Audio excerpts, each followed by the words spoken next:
How to prevent gallstones. Liver flush twice a year. This advice is from Andreas Moritz, author of The Gallbladder and Liver Flush, as well as Timeless Secrets of Health and Rejuvenation and more.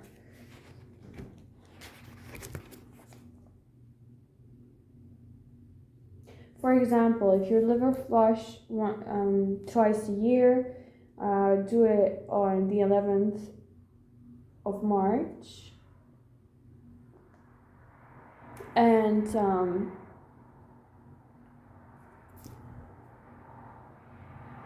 do it 6 months later, or do it on during June and at 6 months. Keep your colon clean. In a sense, do colonics, follow a Kalima board, and consume a collagen blend. Now, keeping your colon clean. I have experimented with this personally in my time, and what I have tried is taking Epsom salt or bitter salt in the morning, first thing in the morning. First of all, I found that substance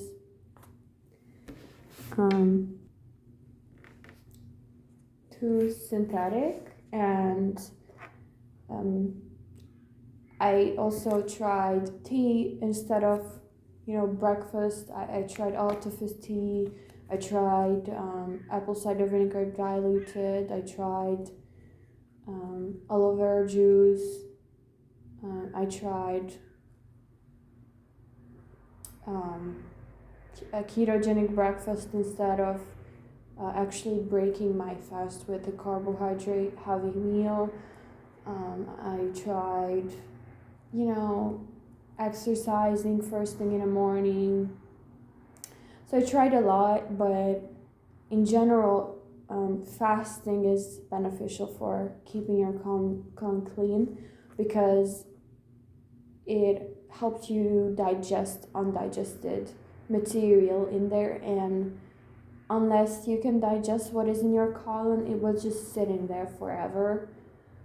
Sometimes people have health issues due to this, and in general it can be said that people who do consume a lot of meat or animal products have slower and definitely lower quality digestion these days, mainly because of their other types of foods that they consume or do not consume.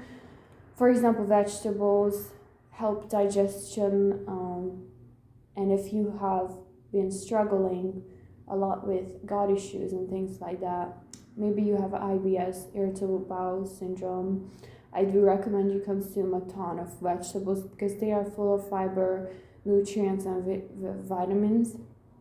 And they also contain some protein, although they are not a main source for protein. Enough protein. They contain carbohydrates, which will give you energy, fill up your glucose tanks. Glycogen levels in your body, in your liver and in your muscles. So colonics, on the other hand, they refer to a method of colon cleansing that involves not oral interventions but mechanical aid of water, literally cleansing out your colon from the inside out. And do not be scared of this. This is actually popular enough method to cleanse your colon, but again, this can be done at home or it can be done professionally. But what you want to keep in mind is to keep good hygiene, as with most things, and only after you have established the proper mental preparation and hygiene do you get to progress onto doing uh, the thing itself, which is cleansing your colon. But I personally haven't tried this, even though I would be open to trying it in the future. Now, my assumption is that it can be addictive enough. I mean, some people are addicted to exercise, for example. The same way that those people are addicted to exercise, keeping healthy and just doing things that you think is good for you can be addictive. And the only reason I say that is because we live in a world where health is not a measure of success. And so no one will appreciate you, no one will recognize you, no one will remember or value you more because you are healthy or even healthy looking, unfortunately. But having said that, health is a standard for yourself that you can keep yourself to, and the more people you get inspired by, the better. The more people you surround yourself with physically, the better, who are also on a similar level of fitness and health. Now, it is because of this reason that I do not want you to get scared of these health practices. I understand that most people do not get the chance to do these preventative tactics and methods regularly because they just do not have the time or opportunity or even the money. And that's okay because it's normal. Maybe it's been normalized that performance now is prioritized even over common sense in a way, but nevertheless, you will definitely get ostracized if you overdo any practice. I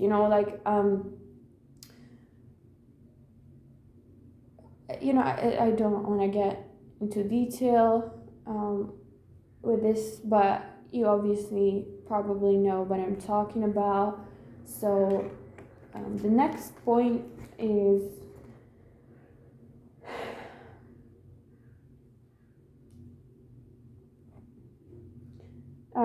specific guidelines. For example, you can consume 1 teaspoon of Epsom salt combined with warm water in the morning on an empty stomach for 3 weeks to actually manage to cleanse your colon. And by the way, these tips are from the book The Gallbladder and Liver Flush itself. You can consume 1 to 3 teaspoons of castor oil plus warm water, a third cup, in the morning or evening. You can consume 1 tablespoon of aloe vera juice once per day or before meals. You can do an enema. To do a kidney cleanse, again, see the Gallbladder and Liver Flush book. But do drink ionized hot water. Water does get ionized by just heating, so you do not need to do anything extra like filtering the water or adding minerals to it. Your body will react to warm water and heated water that has been boiled differently than to regular water.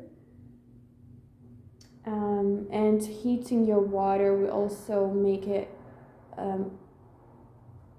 evaporate and eliminate the heavy metal that is what makes hard water what it is and is found in your sewage system and in the tap water, but is not part of the water itself. So I think if I remember correctly, that metal is chlorine. Sorry, that's not a metal, but it is a chemical that is not necessary for your body, and that gets eliminated by heating.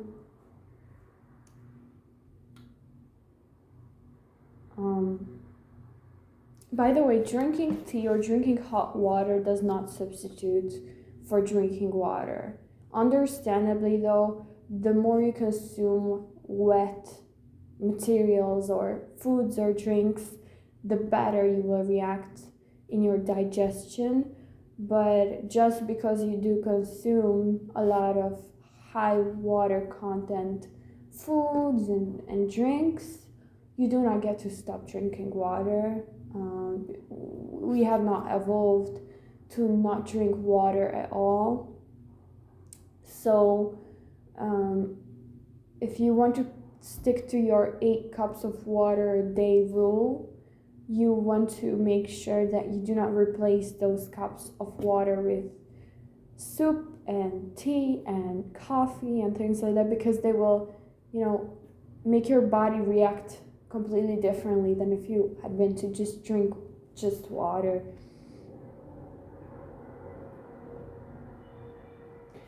Consume any of the minerals, drink living but chlorine-free water, again, maybe by filtering the water or heating it, boiling it.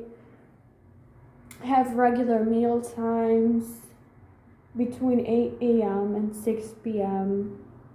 Consume a vegetarian or vegan diet to eliminate excess protein consumption. If you do not want to go cold turkey, do it gradually. For example, experiment with just 1 month at a time, or 2 months, or 3 months at a time, and then you will figure out what works best for you and why. But if you do not have the safe space to experiment, I recommend, if you cannot afford going vegan or vegetarian, do not limit yourself to that level, because you cannot afford it, so do not do it. But in my opinion, living like kings used to live and eating 3 chunks of meat per day is just as bad, if not way worse for your body than not consuming animal meat at all. If you really do struggle with digestion, I recommend drinking 2-3 cups of carrot juice before meals.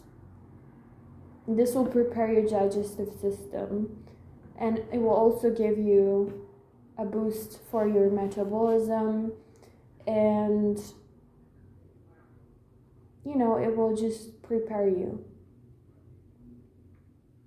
Eat unrefined sea salt, but I want to emphasize that salt is salt anyway. So do not consume more than 10 grams, I would say, per day, which is equal to about 1 tablespoon of salt at once. But at the same time, I think that you can survive without salt, even though it is said to be as an essential mineral, in fact an electrolyte. So your body is said to need it exogenously, externally, to survive. But some salt is present within natural foods anyway, so you will understand what I'm talking about when you eliminate all salt and then still manage to thrive. But if you need to eat salt, or if you like salt, or if you actually live near salt, or if you are not against salt, I recommend only eating or consuming unrefined salt.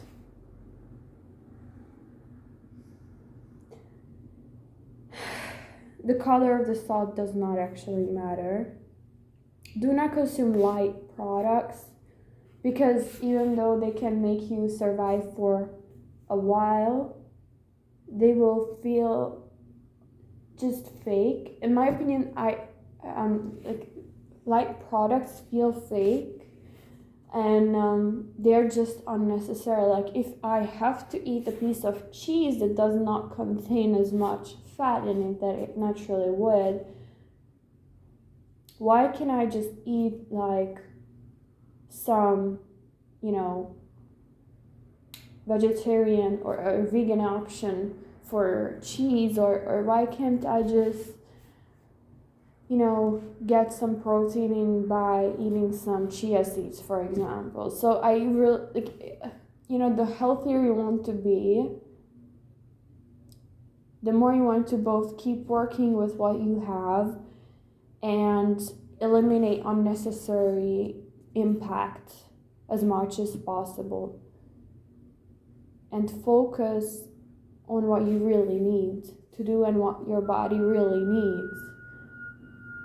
If you have a good reason to consume light cheese, for example, or light yogurt instead of anything else, then maybe consider doing that. But if you can afford the richness of other options, then definitely consider that, because that will add to you instead of take from you, like light products generally do. Practice energy, or get regular sunlight, especially in the morning after you wake up, because that will wake up your circadian rhythm, your immune system will get a boost, your metabolism will start better. Avoid overworking and get rest. Take liver herbs. And when it comes to liver herbs, I want to emphasize that along with the kidney cleanse, I have a list of herbs that I will recommend to you specifically for these purposes. So stick with me. Oil pulling is actually becoming more and more popular among populations who have become aware of the properties of olive oil, because olive oil actually is a bitter material, so it produces bile, and therefore it kickstarts digestion and metabolism the same way that, for example, grapefruit juice can, because grapefruit is also a bitter yet sweet fruit. So if, again, you are, for example, a woman and are in your manifestation phase, which is, according to Dr. Mindy Pelz, the days between your two power phases, so the days from the 11th day to the 16th day, you can really benefit from eating bitter foods, because bitter foods are good for your kidney, and they're good for your liver, most especially because of how it promotes and impacts digestion. And the reason why oil pulling works is because it activates bile, or secretes bile without putting anything in the stomach itself. Now, when I was doing this on a daily basis, I really liked the activity. I really liked how it made me feel. I really liked how my oral cavity and my mouth started feeling afterwards. And what oil therapy or oil pulling actually is way of swishing olive oil in your mouth and between your teeth, that you keep the oil in your mouth for 1 to 2 minutes at a time, and then once you're done, you spit it out, and then you do it again with yet another clean amount of like a clean a tablespoon amount of olive oil. And once you do that, you will feel fresher. Your teeth will feel cleaner somehow. And this is not just pseudoscience, this is actually a good method to even prepare for anything that is going to touch your teeth or mouth during the day, because it gets rid of unwanted bacteria and things like that. Get rid of metal tooth fillings, because metal can accumulate in the bones and in the body. And even though research has shown that metal and heavy metals eliminate or are eliminated in the body after an opportunity to rest and an opportunity to get rid of those heavy metals by means of the body no longer being exposed to these metals. As long as these heavy metals are in direct contact with the body or any part of the body, such as the teeth, the body cannot differentiate between minerals that the body naturally needs and produces and contains in order to function properly, and so it will implement the heavy metals into its structure in a way. So I don't think that's the safest way to be. So I just want to remind you of dental and even prosthetic devices that will impact your health in the long run, because we overlook them often. But I recently went to a metal sensitivity test and I found out that I actually am sensitive to most metals, which got me by surprise. But at least I realized for some reason my nitrite levels are high, and I do not know why, but to each their own. And last but not least, emotional balance is key. Emotional health is key because the more emotionally attuned you are to yourself and your thoughts, even the more attractive you become to both yourself and the world. When you are in agreement with yourself, when you are in alignment with yourself, when you are on the path with yourself and you do not contradict yourself, you just look better, you feel better. But what I want to emphasize is getting out of your comfort zone can get you into your comfort zone indirectly, and that it is underrated how much mental work can be a safe type of getting out of your comfort zone, especially among uneducated people, in my opinion. I'm not looking down on these people. It is just that I really do value the containment that good, high quality labor can give you, even preemptively, because you have a goal. And I really do value the power of being able to bounce back and go back to baseline, even though you have allowed, or you have been allowed yourself to, experiment and just push forth a little bit more.